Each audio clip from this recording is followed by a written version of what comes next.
침양육주를 만들게 된 개발 스토리가 저한테는 있습니다. 이 침양육주를 만들기 시작한 게 거의 한 10년 이상 됐어요. 근데 초창기에 왜 침양육주를 만들었냐, 거창한 생각을 한 게 아닙니다. 한약을 발효시킬 때 대부분 이제 막걸리를 넣어서 발효시키거든요. 한약 문화에서 황주라고 합니다. 근데 이 황주를 넣어서 이제 발효를 시켜보면서 느끼는 게 뭐냐면은 이제 막걸리의 상태가 어떤 상태냐에 따라서 좀 양 맛이 막 달라집니다.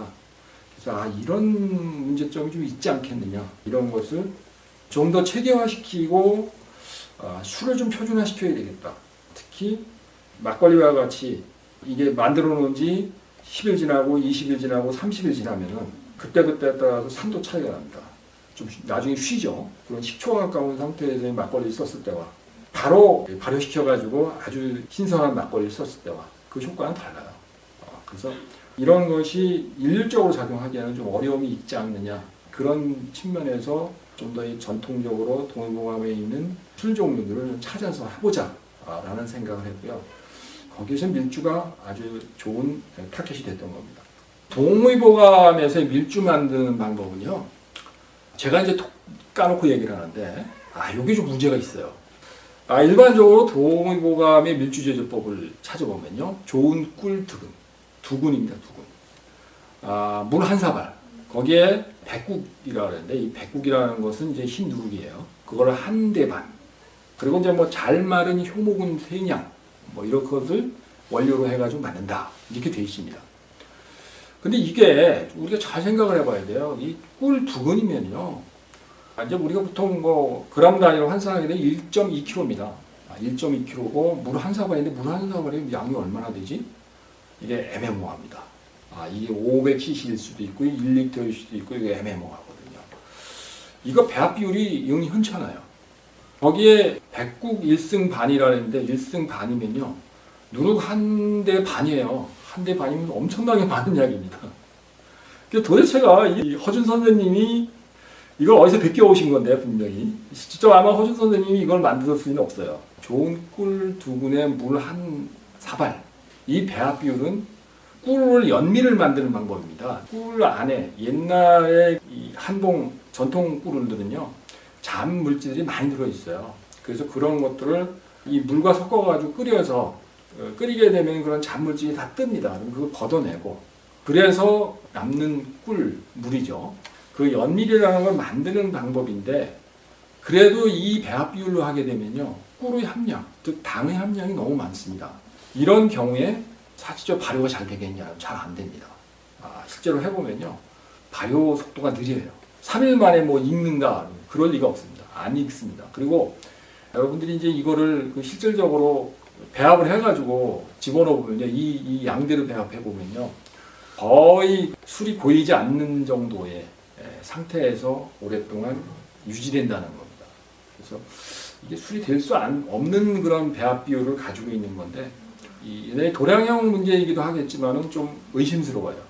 그래서 다시 찾았습니다.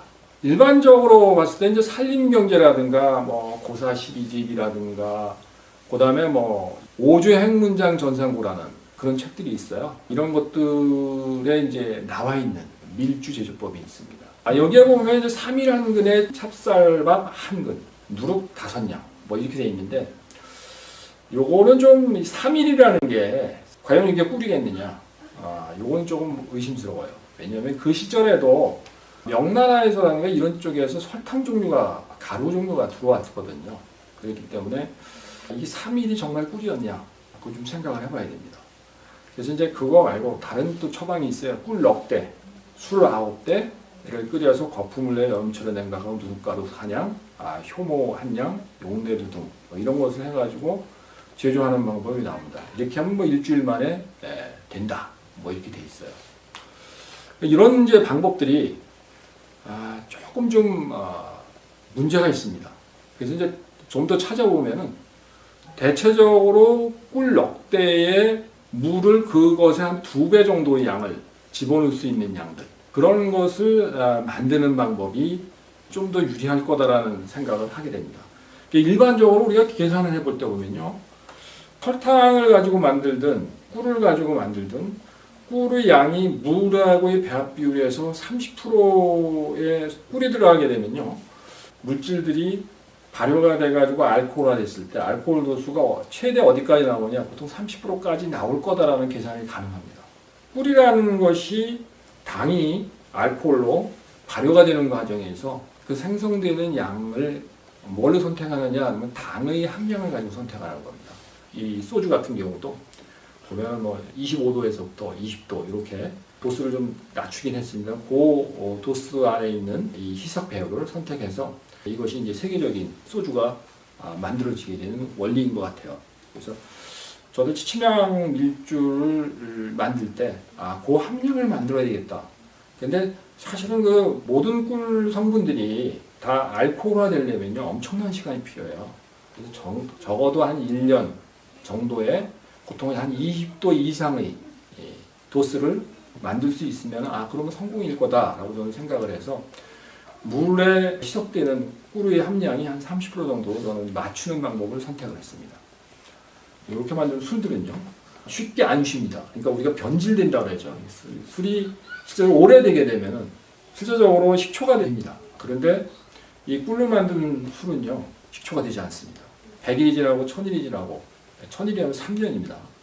이게 3년씩 놔둬도 절대로 초산 발효를 일으켜가지고 식초가 되는 현상은 일어나지 않습니다. 그리고 좀 더 오랫동안 숙성되게 되면 점점 더 깊은 맛을 내는 장점이 있어요. 그래서 가능하면 이제 저는 이게 치명 밀주를 만들어 놓고 오랫동안 좀 이렇게 저장해 놓으면서 뭐 10년이고 20년이고 저장해 놓고 좋은 명품 술을 제조해 나가는 그런 과정을 삼는 게 어떻겠냐는 것이 제 생각입니다. 혹시 이제 이런 분들이 있어요. 그러니까 꿀 종류에서도 좋은 꿀을 쓰는 경우가 있고요. 하얀 꿀이라 하죠. 설탕을 먹인 벌들이 만들어낸 꿀들이죠. 그런 경우는 사양 꿀이라는데 이런 꿀을 가지고 발효시켜 보게 되면은 좀 문제가 많습니다. 상당히 빠른 속도로 발효가 된다는 거예요. 좋은 꿀을 가지고 하면 천천히 발효가 되는데 이 설탕이 많이 함유되어 있는 꿀들 같은 경우에는요 발효 속도가 상당히 빨라요. 그래서 어떤 경우에는 단 1, 2주만 해도 이 샴페인처럼 팡팡 터집니다. 발효 과정에서 그런 식으로 가스 배출이 많이 되는 꿀이다라면 꿀 성질이 좀 좋지 않은 거 아니냐. 꿀의 성분들이 좀 의심을 해봐야 되는 경우가 많습니다. 중국산 꿀 같은 경우에 비교적 좋은 꿀이라 해가지고 싼 맛에 구해가지고 한번 발효를 해봤는데 2주 만에 식초처럼 바뀌더라고요. 그래서 저는 놀랐습니다. 그래서 야 이런 수가 있구나 하는 것을 봤는데 반면에 국내에서 양심적으로 양봉이든 한봉이든 양심적으로 수집한 꿀들은요 정말 발효가 느립니다. 그리고 그렇게 가스 배출이 아주 활발하게 일어나지 않아요. 아주 천천히 발효가 되는 그런 특성이 있고요. 그래도 조심해야 되는 게 1개월에서 2개월 정도, 3개월 정도 이 정도 발효시켰으니까 다 됐을 거야 라고 해서 별도 이제 걸러가지고 병에 밀폐된 병, 이렇게 밀폐된 병인데 유리병인 경우에 뚜껑이 날아가고요. 이런 페트병 같은 데는 페트병이 팽팽해집니다. 그래서 이 풍선처럼 불어나는 현상들이 일어나고요. 뚜껑을 열게 되면 이제 샴페인처럼 치솟게 되는데 발효가 덜 된 거죠. 좀 더 안정시키고 숙성시켜서 이렇게 흔들어도 가스가 좀 형성되지 않도록 그렇게 만들어야 되는데 그렇게 만들려면은 1년은 걸립니다. 그래서 1년 정도는 충분히 숙성시켜서 하는 것이 좋겠습니다. 사실 실질적으로 이제 그거를 1년이 지나고 2년이 지나고 3년이 지나면서 꾸준히 이 치명 밀주의 맛을 보게 되면요. 좀 오묘한 것이 1년 지났을 때의 맛과 2년 지났을 때의 맛과 3년 지났을 때의 맛들이 좀 다르다는 겁니다. 단맛 같은 것이 훨씬 줄어들어요. 그러니까 이거는 밀주니까 당 성분이 많이 남았을 겁니다. 발효가 덜 돼 있을 경우에. 1년 미만의 밀주 같은 경우에는 엄청 단맛이 나는데 1년 이상 놓게 되면 알코올화된 도수가 좀 높기 때문에요. 단맛보다는 이제 그 화끈거리는 맛들 그리고 이제 열감 같은 걸 더 많이 느끼게 되고요. 물론 양주를 마실 때보다 훨씬 단맛이 나는 특성은 있습니다. 그래서 단 것이 싫으신 분들 같은 경우는 정말 오랫동안 묵혀뒀다가 드시는 것도 권하고 싶습니다. 그런데 이제 보관할 때 아주 찬 냉장고에다 오랫동안 묵혀두는 게 좋겠냐? 저는 그럴 필요는 없다고 봐요. 좀 어둡고 서늘한 곳에다가 오랫동안 묵혀두는 것만 가지고서도 식초처럼 초산 발효가 일어나지 않기 때문에 오랫동안 좋은 맛을 계속 유지할 수 있는 장점이 있습니다. 꼭 뭐 냉장 보관해가지고 저온 창고에 정말 낮은 온도에서 꼭 보관해야지만 좋은 맛을 낸다, 이렇게 생각하진 않으셔도 됩니다. 자, 우선 이제 제가 여러 가지 그 침향밀주에 관해서 여러분들께 다양한 설명들을 했는데요. 가능하면 가족들과 지인과 이 침향밀주를 가지고 즐기시고 많은 대화 나누시고 소통하시면서 건강한 시간을 보내시길 기원하겠습니다. 강의분들하고 수고하셨습니다. 감사합니다.